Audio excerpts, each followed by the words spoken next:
Hey, yo! Wait, no, no, I can't do that. That's not my thing. Hey, everybody, how you doing? Welcome to the CU tonight. Cypher Unlimited, and tonight we're gonna have a pretty cool episode, minus our brother Ancient Albatross Al. For all you out there, he's contending with his second shot of the vaccination and just having a little under the weather feeling. So me and Anthony are going to handle this one tonight. And tonight we got Jason Campbell of Shadomain blog site and also a great member of the Cypher Unlimited family. And, on our Discord, always there to give great advice and so on and so forth. It's all about putting awesome work in his blog site. Is a successful graphic artist, adventure author on Drive Through RP, and he's teaching teenagers about the wonderful world of RPGs. As I said before, he's one of our most active members on the Cypher Unlimited Discord. Jason's website creates wonderful worlds of gaming advice for both Cypher System and D&D. So let's welcome Jason to the CU. Hey, Jason, welcome, welcome, welcome. It's a little weird not having Al here, but, we'll make the do with the best. So get well soon, buddy. He's floating around somewhere on, he's our head moderator right now. So if you see Cypher Unlimited live on the chat, that's Al. And we, hope to have you back next week. But Jason, Jason Campbell, it's weird having this discussion with you because we're usually just chatting over Discord on a text. But tell us a little bit about yourself, and your website, Shadowman or Shadomain. Am I pronouncing it correctly? Shadomain, yep. Shadomain. And maybe talk about a little bit how you got into role playing games. Yeah, so I go way back. I started with the original basic D&D rulebook in 1981. So it wasn't too long before we jumped into AD&D, but yeah, I couldn't even wait for my hobby shop to get in the red box, so I had just the red book, which means I had no dice. So for the first few games, everything was a D6. It was 1D20? No, I guess that's 3D8, 3D6, yeah. So we played like that. And, I was a teenager. I was addicted right away and played all through high school, college, and through the 90s into second edition. Then I actually stopped for no particular reason and got into it just with 5e, really. So I stopped for quite a long time. And then Cypher, as soon as I found out about that, I went out and bought everything, and I was like, "Oh, this is the way it was supposed to be. This is the way it was always meant to be." Hey, there's nothing wrong with playing with only D6s. You were playing Western Star Wars or GURPS. That's what we didn't know, but that's what we were doing. Yeah, playing Western Star Wars before there was one. Right. But hey, that just shows that you were, an innovator from early on, like most of us old grognards who've been doing this for so long. Yeah. I'm just glad that hey, you figured it out, right? Yeah. Or I wasn't that good at math to know that I was messing up because the stats are all wrong. Good thing we didn't have crit rolls because I would have never would have been impossible to hit that. But I remember one time in junior high, we didn't have dice, so we took a hat and we wrote out 1 through 20 on a hat. So every time it was someone's turn, they had to dig into the hat to pull out. So a lot of slip of paper. You had to be innovative. And then we had a hat for everything. We had hat for damage, because we had the D6 hat, the D8 hat. Yeah, unless you have to roll a percentile, then you'd be tearing paper for a long time. Yeah. No, you just roll 20 pieces of paper, 1 through 10 on each one. Yeah. One in one color, one in the other color. Yeah, like I said, you got to be creative here, man. Got to be creative. Yeah. Honestly, that's what started me always having a set of dice with me, because just for that reason, I used to always have at least one set of dice. But yeah. On to this. So, can you talk to us a little bit about your latest project? Teaching Cypher System to a younger generation of gamers. Yeah. So, it started out because, well, I'm a graphic artist, like you mentioned, and I'm a freelancer. So one of my gigs was teaching art. I teach drawing, illustration, a little graphic design, Photoshop. It's all in an online platform, outschool.com, where well, actually they go as low as 3. I'm not teaching no preschool, but but it's for kids, so it's under 18. So I was teaching art and drawing, and I'm teaching all different courses, and I'm teaching a few specialized stuff like how to draw dragons and how to draw monsters. And I would tell the kids, hey, I remember this from when I was a kid playing Dungeons and Dragons, and before they knew it, they were asking me about it. So, I threw one out there. Okay, I'll teach you how to play an RPG, and it was like as big a hit as my art classes. All of a sudden, I was overwhelmed with kids who, yeah, about it's usually the early teens, so like 10 to 14, right? Because the kids above that have probably figured it out already, and they're off on their own, doing their own thing. Um, I so think. I'm sorry. Go ahead.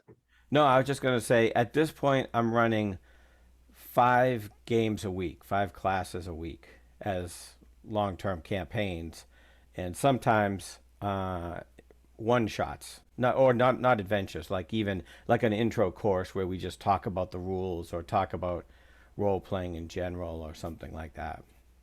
That's I didn't awesome. realize that the kids were so young. So I guess the first question, even though this isn't in our notes, but the first question I want to ask now is what's the do you think there's a big difference between teaching little kids how to play an RPG as opposed to teaching adults? Like what's your, is there a certain mindset you have to go into? Yeah, so um, you know when you jump into any RPG as a GM, you're a GM, right? You know what you're up against. You might have to teach rules to somebody who's new to the system, but otherwise you're setting up the story and et cetera, et cetera, et cetera. But when you jump into it with kids of some of them have played before, some of them have played some one system and not others. Some of them have never even heard of it, and now you're not just a GM. You can't look at it that way. You're a teacher, and really you're a teacher first, and then a GM second. So all my classes are online. They're not around the table. So I'm dealing with the same Zoom issues we all are every day, but magnified because they're like 11, so Yeah.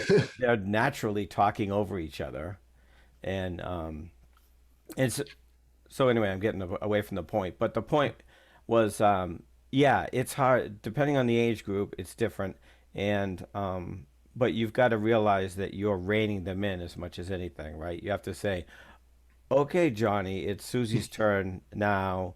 We have to let everybody have their say, and sometimes you have to do that, and you'd never do that in an adult. You want to go?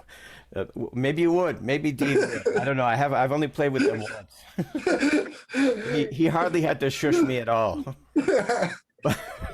But I actually played because I got sometime last year. I think it was over the Christmas break between Christmas and New Year's. I had a 3-day adventure that I ran, and I got so many requests from my younger art students. I actually ran a group that was 7 to 10 year olds. Actually, 2 of them, and You know, that's I, completely different. I can speak to that for the simple fact. One thing I can tell you, or at least I found for myself, I prefer the younger kids, even though it is, putting the teacher hat on. Yep, yep, I prefer the kids because the kids' imaginations are wide open. They don't have any predisposed ideas. They don't, they don't come at you with, well, when I played, Dungeons and Dragons, it was this way, or even adults, when you're trying to get them to, some of them to wrap their head around an RPG, those who've never played before, right. they get kind of stuck. So I, I I, understand your pain, but I do appreciate the kids so much. Yeah, Dean, I don't even think it's when I play D&D. I think even when you're teaching adults that haven't played an RPG before, it's that children don't have the insecurities or the inhibitions of Right. worrying about looking foolish. Right. You That know, too. like they're just pretty much open to, hey, this is a cool idea. I'm just gonna see if I could do it. I'm gonna try it.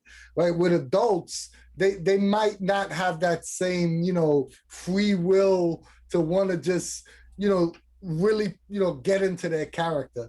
So yeah, it's not even necessarily I played another system before. I just think it's, it's refreshing when you have a younger group, because Absolutely. they're not scared to try the crazy stuff. And that's what role playing is about. It's Right. about, stepping out of your comfort zone. Right, and you want to let them do that. If they come Yeah. at you with these crazy ideas that you go, well, that's never going to work. You know how it's more than just the yes, but you want to go yes and right. Keep going with that. The beauty of Cypher System, that Yeah, Cypher System encourages that, so it makes your life that much easier. yeah. Oh, we It didn't is true though. ask. Did you You're start with managing. Cypher System? Did I start with Cypher System with No, the did you kids? start? Yeah, with the kids.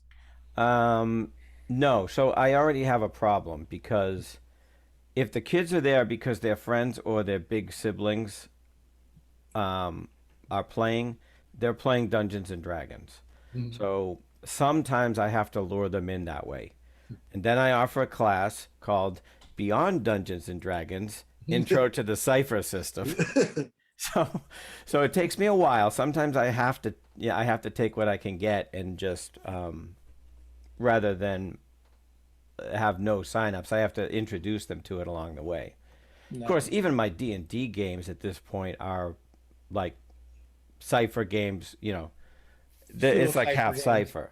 Like I've been cipherized by Yeah. this point. So, when like when the kids tell me, I'll force them to role play a little bit, right? Like I'll talk about this later, but in pieces. So okay, they don't give me a backstory, most of them, which is fine.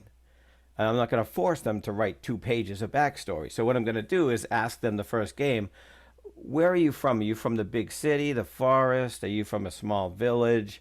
And they'll give me, oh, okay. So then they'll give me the village, and then I'll make sure that the story winds through that village some point.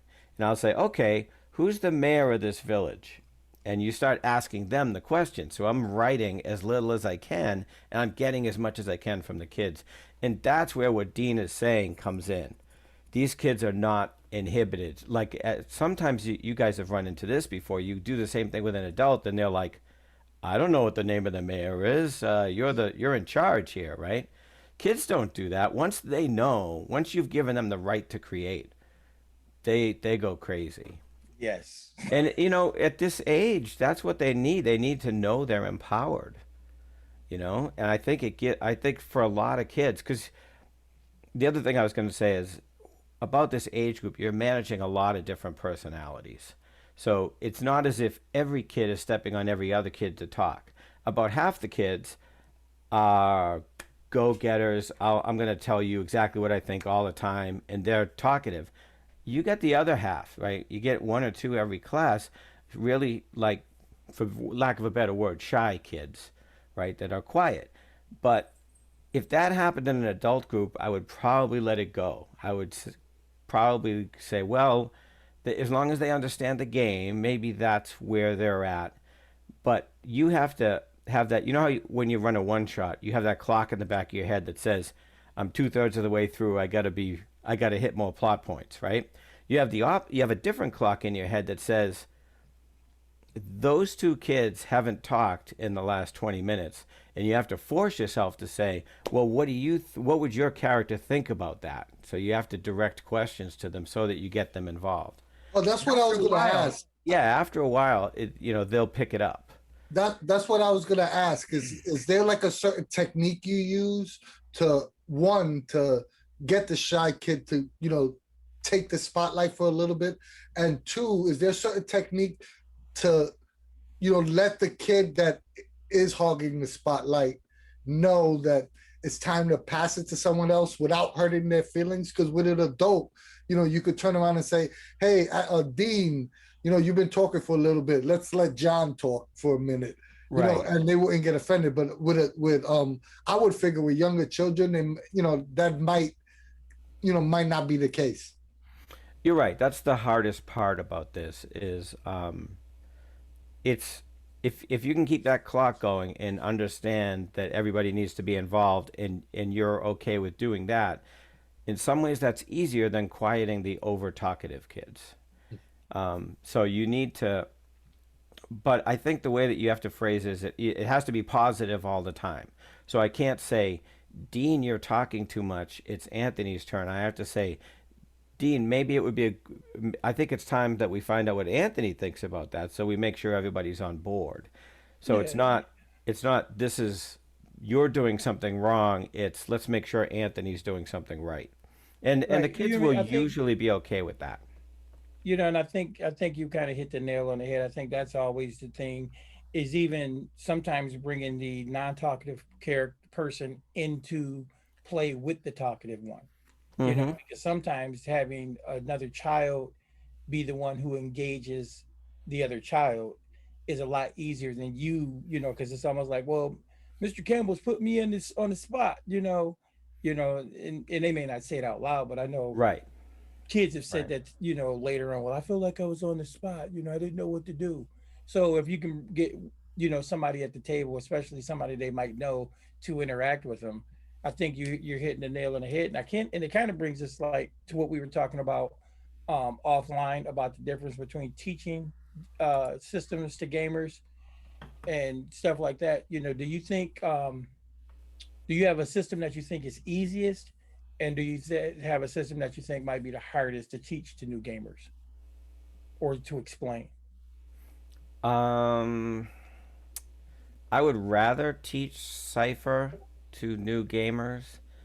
I don't get that experience that much. It's great when it happens.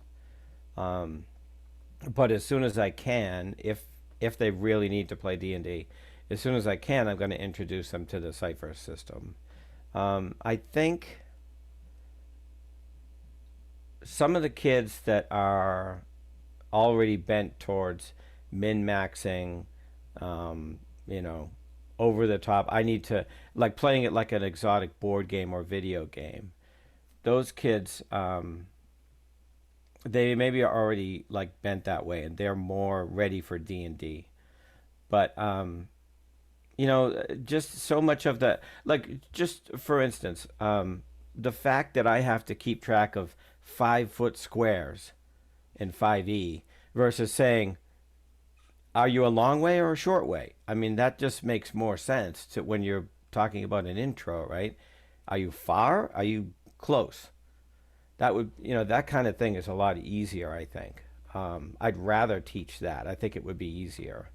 Although some of the other games, if you're talking about, like, I don't generally teach the ones that I was talking about. I don't teach below 11 if I can help it. But if I had to teach 7 to 10, I would love to do No Thank You Evil.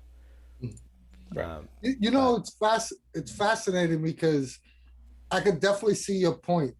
I think Cypher System is a lot more of a rules light system, but I think the 11 to 12-year-old with the video game age, I think yeah, they would be more geared towards a more crunchier system, a more gamist style system, because that's what they're accustomed to, with MMOs, with right. first person shooters. It's building, statting up your character, and and making those decisions to have maximum efficiency. And Yeah. Cypher's not about that. Cypher's about the narratives. So I could definitely see a 12-year-old see more appeal in playing a D20 based game. Yeah. And I have one group that I've been playing pretty much the same kids since the beginning of January, and they were pretty much all the way that you just described. Mm. They were all, what advantage can I have? I want to win the game. I want to beat up the goblins, whatever it was. And just like this past week, they went in. They decided they had to do some research. That they found this puzzle, and the only way they were going to figure it out was to go to the big town, the big city. They went to the big city and I basically handed them, okay, are you from this city? Okay? These two characters are from this city, so you know this. Is your father still alive? What's his name? And give them all this stuff. And before I know it, all like 6 kids, all of them are feeding me back the information about the city that I created. And they didn't roll dice the whole time, and they didn't even notice. And they were great. But you know, it took me what 4 months to get there. Sometimes it's like a slow transition. You can't just go, "Hey, we're not rolling attack dice. We're just talking about story." It's not that Well, kind of thing, right? Which I is, I think that's mean, you know, that's the same thing with adults, I suppose. It's Yeah. just a well. I slightly think different I dynamic. think the interesting delineation is that I think a lot of people, you know, what I've found out is I had to change the words that I use Mm, because, like you said, gamers, video gamers, stuff like that, they're thinking about winning. How do I win? right, And a lot of times we'll say, being cipher guys, we'll say it's about the narrative. right, But I realized actually had to dumb that down and say, hey, you know what, guys, we're just telling a story. This is interactive storytelling. And when you right, say that, it triggers a different idea. I know, especially with new gamers, new adults that I've encountered and stuff like that, and kids, versus the people who are, you know what, I need 47 points in this and 22 points in that, and I'm going to throw a 18D fireball. yeah, It kind of it breaks that, and so you start developing a level of immersion. But I do agree that it does take time as well. I definitely know it takes time. I mean, it even take time, I think, for us to really grasp all of the nuances of playing in a narrative based system. I mean, it's a different technique, I would believe, from teaching. Like there has to be some sort of separation between teaching someone, whether it's a child or an adult, that haven't played a role playing game at all, right? right, In many ways, it's a lot easier, right? But then you also go to teaching someone who has played or come, teaching them a new system, because they're gonna come with specific ideas in their head that is way different. Like if I played GURPS and I'm a 10-year GURPS veteran, but I never played Cypher, right? It's teaching them. They understand the concept of rules and the concept of I roll dice to get decisions, to have the narrative decisions thought out, right? right. There's a different technique there, right? So Yeah. let's kind of discuss that. Let's play around with that. Like, how do you tackle those situations? Well, you're talking about like somebody who's used to one system. How do we teach them another system? Yes, because there is Yeah, definitely a different mindset. that's a whole different animal than teaching, an 11-year-old who's never done any of them, right? Um, and this is, this is true of adults as much as it is kids, really, that they're used to that.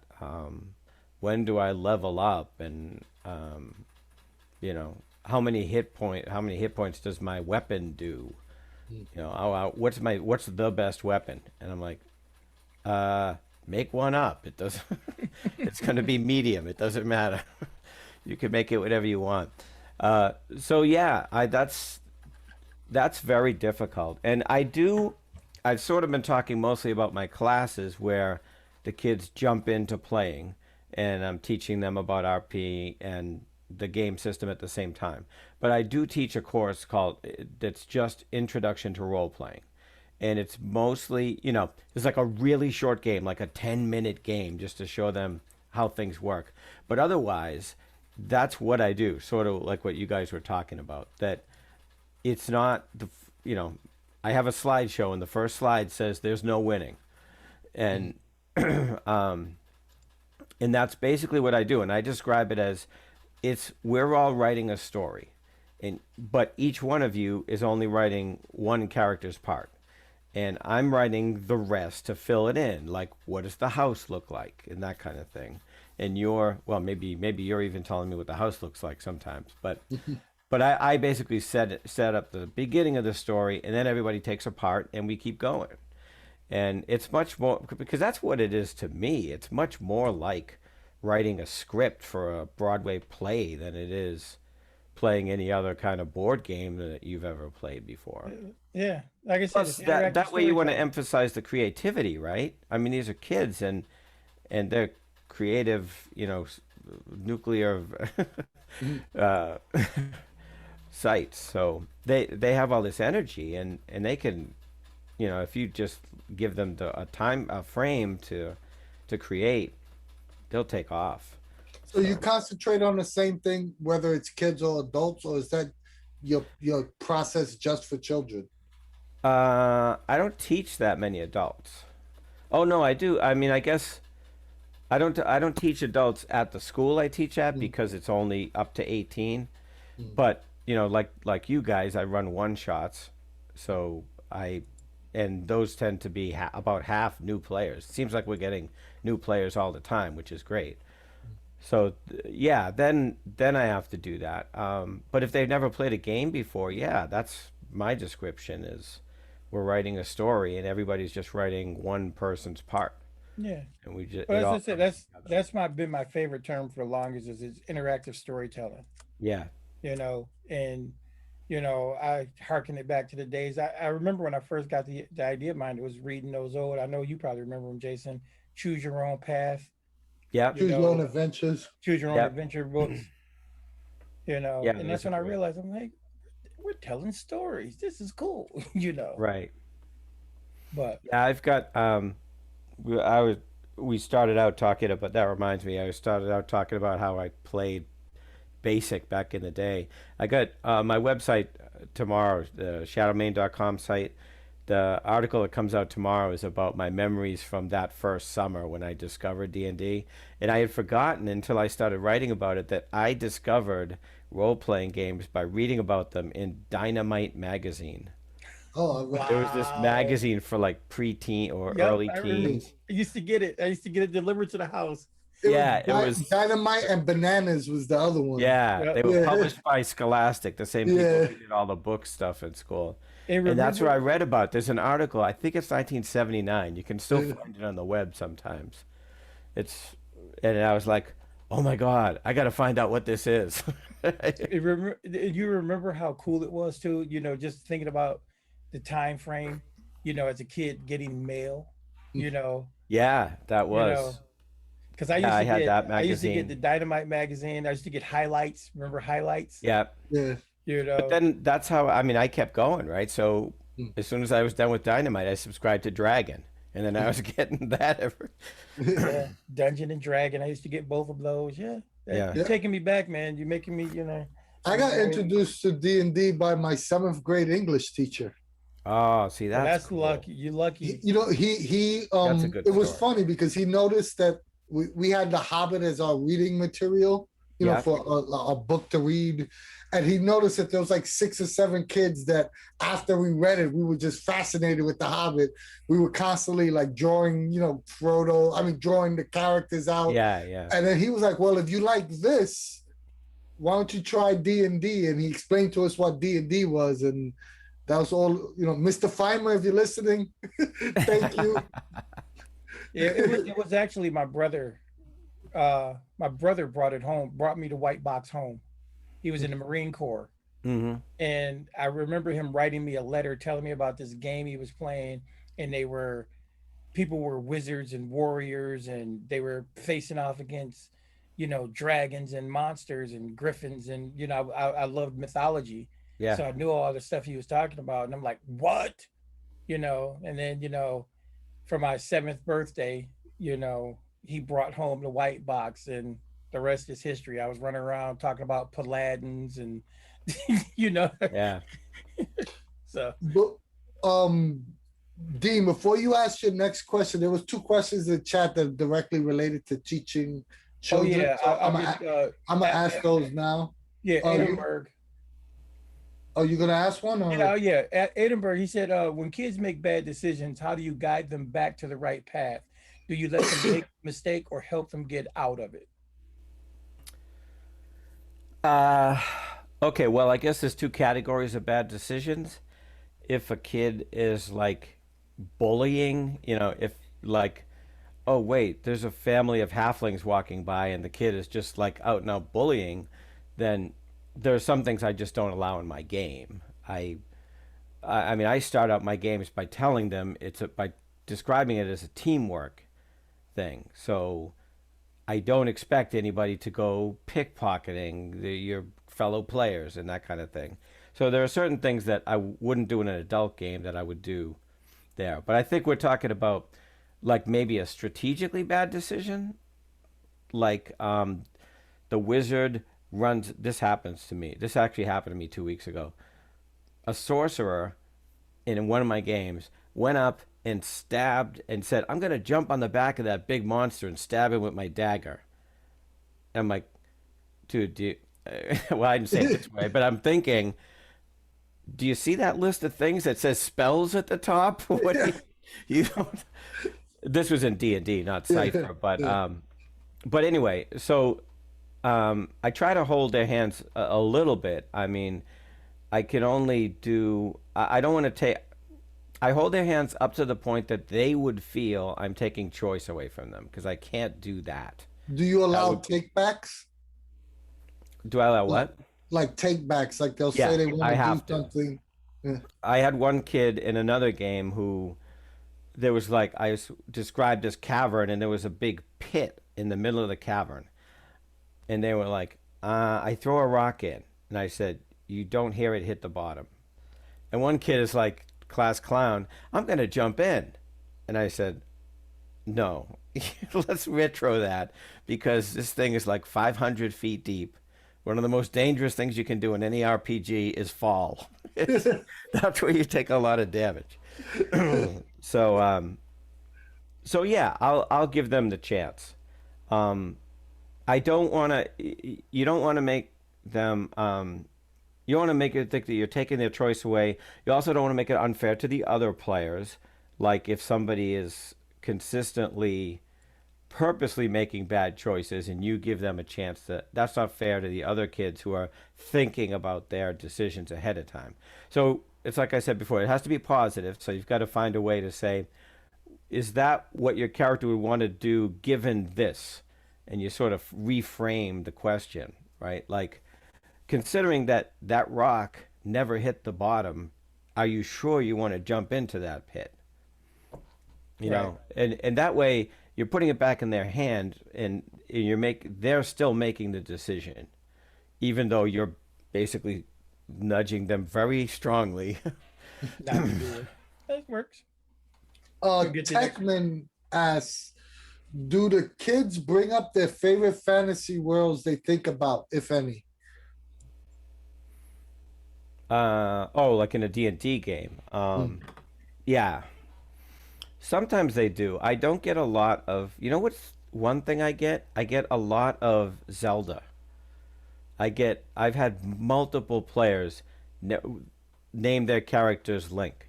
And I'm like, okay. And the characters had nothing to do with any of the video games. They just like the personality or something. But I don't get as much as you'd think about Harry Potter or Lord of the Rings, which I guess would be the two culprits, especially Harry Potter. I would assume at that age you might get some World of Warcraft references or Final Fantasy. Yeah, there's a little bit of that, but I don't get as much as I'd think. I mean, some of the monsters are more like they all know what a hippogriff is because of Harry Potter. So that What kind I've of noticed, thing. though, I mean, that question, I kind of see where Techman's coming from, but what I've noticed with a lot of kids today is they don't have the same, I don't know, would say interest like we did, where we were Yeah, reading books and, about fantasy and, stuff like that. I mean, even think about the comic books back then. We had Elf Quest for the longest with the little diesel elves running around and stuff. You see, Dean, I think that's a little bit of get off my lawn. I think they still No, have, they have interest. It's just the interest of different things. I didn't see that's what my point. Like, there's not that's what I'm saying. I'm never saying get off my lawn. I'm saying the kids don't have the same, fantasy. I don't think it's as prevalent as we would think. You got Harry Potter, you got Lord of the Rings, like he said, their movies, their TV shows, but I don't see kids into the same stuff. Is what I'm saying. You see, I would disagree, and I'm a father of a 12-year-old daughter who's really into video games and fantasy. It's just where I would be into reading D&D books or like what Dean said, reading the Hobbit comic books. They have the same enthusiasm, but for different things. Like, she'll be able to tell you, the the most minuscule character in a video game that was Yeah. maybe 5 seconds, and what powers they had, what powers build to a next power. The same enthusiasm we had for comic books, for Thor's backstory, they have for just a different medium. It's not like they don't have the same enthusiasm. I It's didn't just say for some. the same enthusiasm. I said it was this. I said the me. That's what I just said. I said the same Medium. thing you did. Mm, I said that it was, it's not the stuff that's prevalent isn't mm, the same. mm. That's But it's what this. I'm saying. That's Yeah, all. but it's still the same. Like when just to go back to the Technic question, they still have their own fantasy worlds. It's not like it's just that they fantasy worlds that we're not maybe we're not Yeah. experts in. But like that's why I said I could definitely see somebody wanting to bring in Azeroth, or like it bringing Yeah. Right. No, I can see that, but I'm medium. saying, like he was Yeah. saying, how many kids brought in Link? Mm, Because that's because what was it, Call of the Wild or Yeah. whatever the latest Zelda game was. Mm. That's what I'm saying. That's Mm. the kind of stuff I'm saying.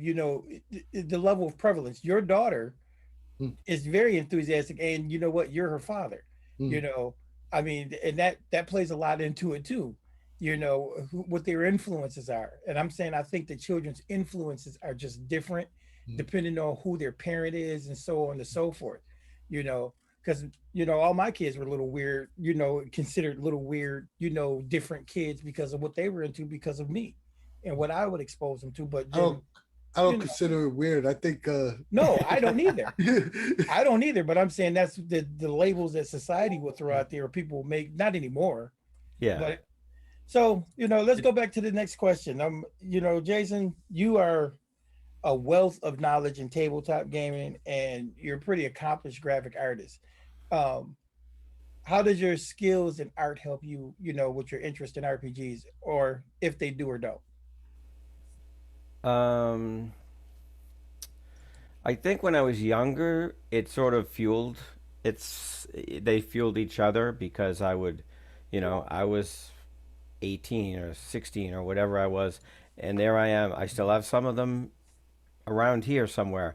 My drawings of demons and dragons and stuff like that. So, I'd go play the games, and then that would inspire me to draw them, and then drawing would inspire me to go play the games, and it was sort of cyclical, I guess.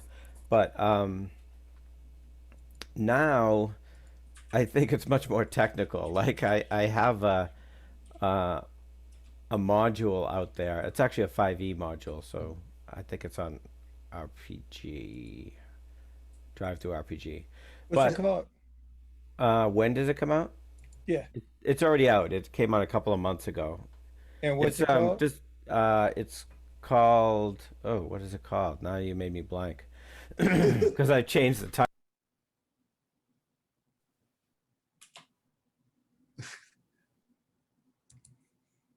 Did somebody go mute? Yeah. I don't. Jason. Jason, I think you muted. Yeah, my fault. Yeah. It's that nasty mute button on my mic. Uh, yeah, You so just praising its glory. I was mute bragging button. about it, and then I well. stepped on the mic button, on the mute button. So it's called Rescue at Skykeep, and it's designed for kids. It's designed as how to teach them the game. Like So it's very simple encounters, but it's designed to. There's a couple of tricks in there. Spoiler alert! Spoiler alert! Like the bad guys that kidnapped this unicorn are the goblins, right? But then the queen's assistant, who happens to be a goblin, runs in the room. So the trick, I'm teaching the kids, hey, this is a good goblin. We're not judging by appearances, right?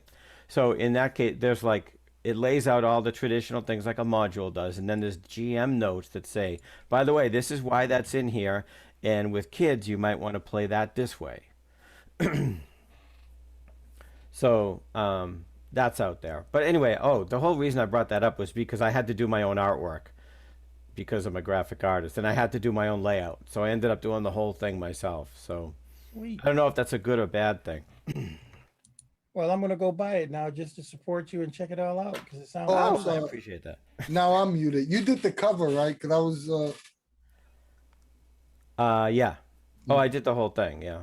Oh, that's pretty cool. And the You did layout your is the hardest. I know Joanna's out there somewhere, nodding agreement that layout is the biggest pain in the neck. Oh, layout is at this point I'm still paying people to do my layouts. Yeah. So I'm talking about like a 18-page book. Never mind what you guys are up against. yeah, All right, I so mean, go ahead. okay, Ed. Dean. I'm sorry. No, I was just saying layout that once you get it, you don't kind of. I've been playing around with it, and I'm starting to feel pretty cool about it. And I Yeah, don't know if you're, what kind of templates and stuff you have, but templates are going to be your best friend. So absolutely. if you Right. start getting your hands on some of those, it'll help a lot. Right. So I mean, this is like the perfect question leading into this, right? Since you're a graphic artist and you're a venture designer, right? So I'm gonna give you this hard question. If you had a choice for writing a hit supplement for RPG or illustrate a hit, or be the main illustrator in a hit game book for RPG, which would you choose? So I can only write it or illustrate it? right, Yes. which one do you want? Oh boy. You know We what? ask the hard in-depth questions here on I Cypher. think at this stage I would rather write it. And for the other decades of my life it would have been opposite. But, I've been writing so much for the last few years or whatever it is that's yeah, I like that a lot. There's something really cool about writing and people receiving it well, isn't it? Yeah. Yeah, I know the Yeah. feeling. So with Anthony saying that, I'm gonna mess with you even more. So what is your favorite tabletop RPG of all time? I haven't played that many in the last decade or two. Um, Cypher, just CSR, just the straight Cypher system. Because you guys know the one shots I run are like wacky modern era kind of thing. So I'm not running Numenera usually. So I love Cypher because I could do whatever I want. No matter what I come up with, the rules work to it. Whereas everything else that even back in the day, going back to like Gamma World and Traveler, they were all systems that were stuck with the genre. There were systems built for the genre, Yeah. not Gamma the other way Gamma around. World's a pretty cool game though. I miss Gamma World. You Yeah, I know, don't have my Gamma World anymore. are you The are you fourth edition Gamma World was better than the third edition. Oh, Yeah. absolutely. Yeah. I actually had a box set around here somewhere, and it's funny because I used to make a statement about Gamma World Mm. all the time. Gamma World to me and now I look at it now that Gamma World was the original game built for one shots. Hmm. Because I used to always ask people, are you prepared to die? Are you prepared for your character to die? Because the likelihood was like 85% in Gamma World. Yeah. Yeah. Oh, so you mentioned that you're similar to me. Me and you, I think we have very similar one shot. Like we jump around a lot.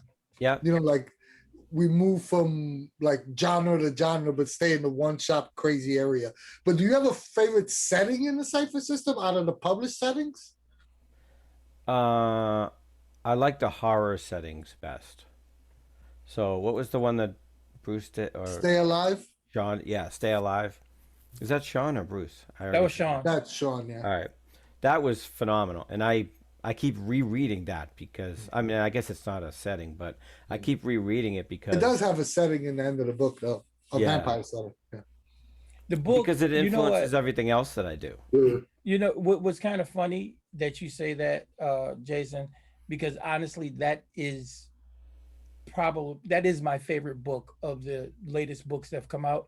Mm. I'm waiting for Claim the Sky because I think that might take the cake. But you were talking about this earlier. I was telling Anthony to get a blue blocker filter for his tablet because that book actually made me get one because I ended up reading the book twice in one night on PDF. And I had like a massive headache the next day because of it. But I just couldn't stop reading it. It was that Yeah. good, you know. I think Go ahead. I think I just like everything Sean does. Sean is like, I think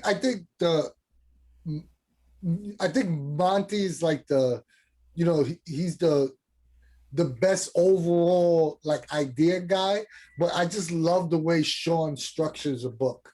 Yeah. You Sean's know, delivery. Yeah, you're right. yeah, His structure, his delivery, the thought process that goes into it is pretty solid, and Yeah. you know, yeah, it's just good stuff. So, but I mean, MC, because with Stay Alive, he was already getting into the consent in a way yeah. that other players, other writers weren't there yet. Because that goes well, back.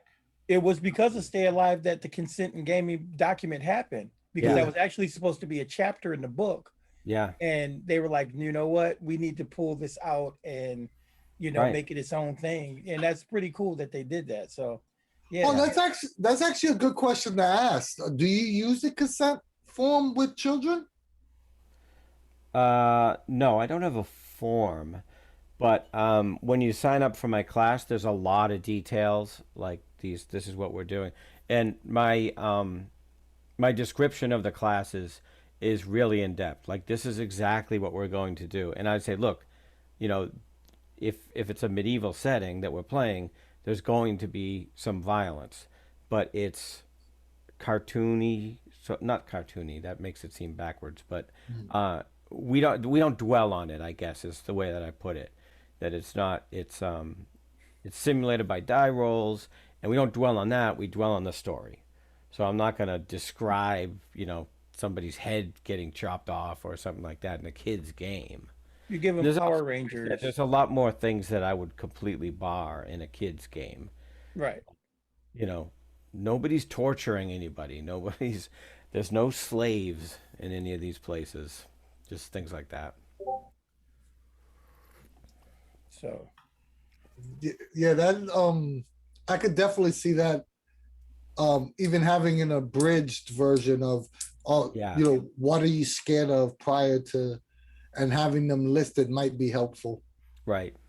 Um, I do, by the way, I can't do anything I want at Outschool. Everything I do for a class is reviewed.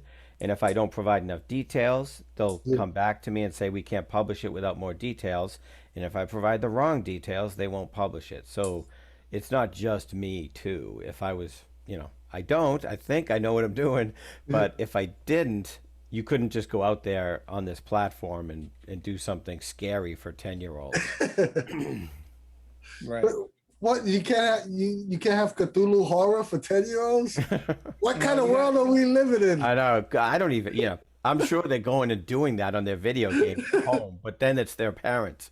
Well, I don't want to be involved in that. Why is my child having nightmares? it's funny you guys bring that up because, you know, just over this pandemic, the kids wanted to do like Arrowstein goosebumps, Oh, and I had to try to adapt those movies because that was as far as you can take it, especially when you got an 8-year old, so I actually had to have, Sour Patch Kids coming to life and, you oh know, yeah, yeah, with teeth, and, instead of, killing people, they were giving people like major league cavities and you'd have to go to the dentist. That was, that was the extent of the horror. You had to go to the dentist and get your cavities filled. So Hey, I again, gotta go to the dentist tomorrow. Take it again, it easy on pushes me. you to be inventive though. It pushes you to rethink those Yeah, approaches. Some of those Earl Stein tropes are really good, though. Yeah, they Some, are. yeah, Absolutely. I yeah, love them. Because you know what? The thing about it is you can take those simple tropes as they got for kids and then yeah. you can amp them up for adults. mm-hmm, So they do really work, yeah. you know. So, what can we look forward to in the future from Jason Campbell? And do you have any other projects that you're working on that you want to let us all know about? Let's see. In the immediate future, I've got articles lined up at my website shadowmain.com, and some of it is like I said, some of it is just like reminiscence. Like I said, my first summer of D&D. But then there's already articles about teaching D&D, like for parents, how do you teach it to your kids? And then there's some like GM advice, like there's not enough of that going around. But I have I got my own thoughts there too. So there's that. Basically, there's at least one article a week on that website. I love reading those GM advice columns because I think you get a fresh perspective from someone else that you know is a quality GM. You always Yeah. you could always learn something and pick up new things. New perspectives always make you a better GM. Yeah. Mhm. So there's Um, that. I do have another project that I probably can't talk too much about. I'll be kickstarting, but that may be 3 months away. okay. So I probably shouldn't talk about it till I can show it to you. And hopefully we can get some Jason Campbell original artwork for GM Roulette. We're going to talk about that. Oh, sometime. sure, sure. And speaking of that, yeah, Jason, are you are you out there in the world for people to hire you to do freelance graphic art or stuff like that? Yeah. I mean, you could find me through shadowmain.com. Most of my graphic art stuff is at Campbell Graphics, all one word, .com. All the links are in our chat now, and they'll be on our YouTube description as well. Yeah. But you could find me anyway, Nice. info, the emails is all out there. Well, I'm just making sure the people out there on the interwebs who might pick up the show who didn't know about it, could reach you. We want you to get that dream project. You said it was all because of And Cypher just because I Unlimited. said I want it to be right doesn't mean I won't illustrate. what, It's all good. what do you mean? GM Roulette isn't the dream project? dude? That's what I'm trying to work it out. I'm working it GM out. Roulette is the dream project for everybody. All right, I'm waiting for it to come out so I can run it myself. Oh yeah. Oh, we gotta have you come on one day and run with us because Yeah. Matter of fact, yeah, that would be a good thing. All right, so you answered the bulk of our main questions, but this is the real part. Here's the part where we dig deep into your soul, right? We pull out your essence, we stretch it on the table for the whole world to see. These are our rapid fire questions. I thought I got away from this. All right, go ahead. Do you think you can answer always this? waiting I was for not you. here, Dean. You got to go first. Player or GM? Oh, GM. Pool punches or TPK?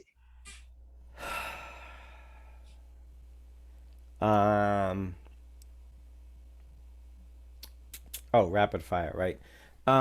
Pull punches. I'm a wimp. Online gaming or in person? I'll get in trouble for this, but online gaming. I'm hooked now. You know, more and more that's become more of a common answer lately. Yeah. Announce the difficulty number or keep it a secret. Shit, I knew this was coming. I think, for better or worse, I more often announce it, even when I shouldn't. Yeah, I fall into that trap as well. I'm not recommending it out there for anybody, but that's just the way I've been running You know what the trap, not to cut this off, but the trap I fall into is I want to keep it secret, but then somebody will say, what's the difficulty number? And I'll just say it. Yeah, exactly. Damn. Salty or sweet snacks at the table? Oh, salty. RP or combat? RP. And that's coming from a 1980s combat guy. Because we didn't know what RP was in 1980. The We're all RP Cypher was guys. in the so middle of a fight. We're all Yeah. Cypher guys, so we already know where that's coming from. Yeah, right. PDFs or physical books?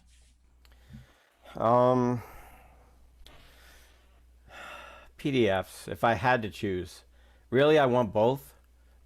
Because I want to be sitting out on my balcony reading the book on a nice sunny day. But when I'm running the game, if it's a Monty Cook PDF that's thumbnailed and linked and everything, yeah, it speeds up the game so much.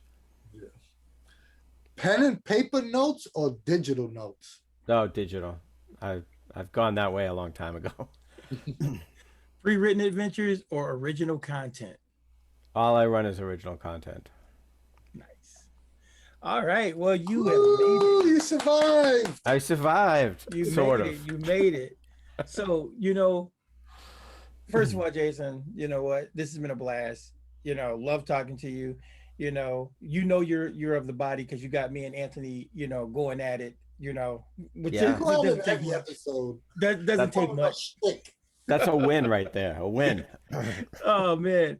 But I'm gonna watch. I'm gonna poke the bear one more time. I'm here to defend the young guys.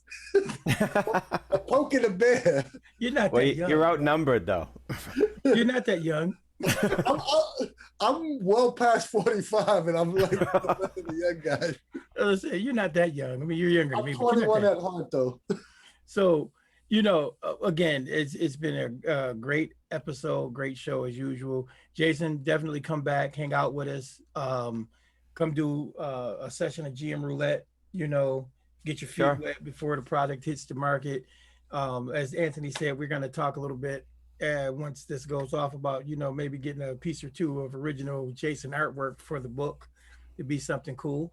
That'd be cool.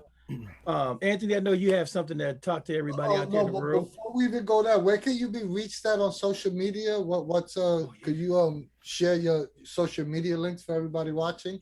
Yeah, so on all the socials, I'm Shadomain without the W. So ShadoMain, and that's Instagram, Twitter, and Facebook. And you can reach me email at info@shadowmain.com. You should definitely check out Jason's blog. It is Shadomain. It's awesome. There's a lot of great advice on there, and go check out Jason's art portfolio because there's some really cool stuff. I know he'd rather be a writer, but check out that artwork because the artwork's amazing, and we want you to check them out. We're putting the links right now in chat, so definitely check them out. And not only that, we really appreciate you're such a not only a great friend, but you're a great supporter of everything we do at the CU. So we just want to say thank you. Oh, well, thank you. I wouldn't have known about CU if it wasn't for you guys. And Jim Davis, I found out about the video that the WebDM guys did. Oh, okay. Yeah, they did an excellent video on They did a video on Cypher. I searched it up. I found you guys, and that was however long ago that was. Well, that's awesome. Nice. To plug our own self-promotion, if you like Cypher System and Cypher Unlimited, you like Cypher System and all things Monica Games, why don't you join our Discord? We have close to 4,000 members and growing. There's games being run, played every day. You can play with any of the three of us because we're always on there chatting about everything, all things Cypher, Cypher System and Cypher Unlimited. Or visit our merch store if you want to support us. Look at Jason. He's rocking the cool Cypher Unlimited t-shirt. I got the hat on. Dino always has the shirt on. Yeah, just go. We have all cool. We got hats, mugs, masks, everything you can imagine. If you want to support us in other ways, you could go to our Ko-fi and give us a little donation. Our videos and shows will always be free, but it helps us out with little things like Zoom costs, and we really appreciate it.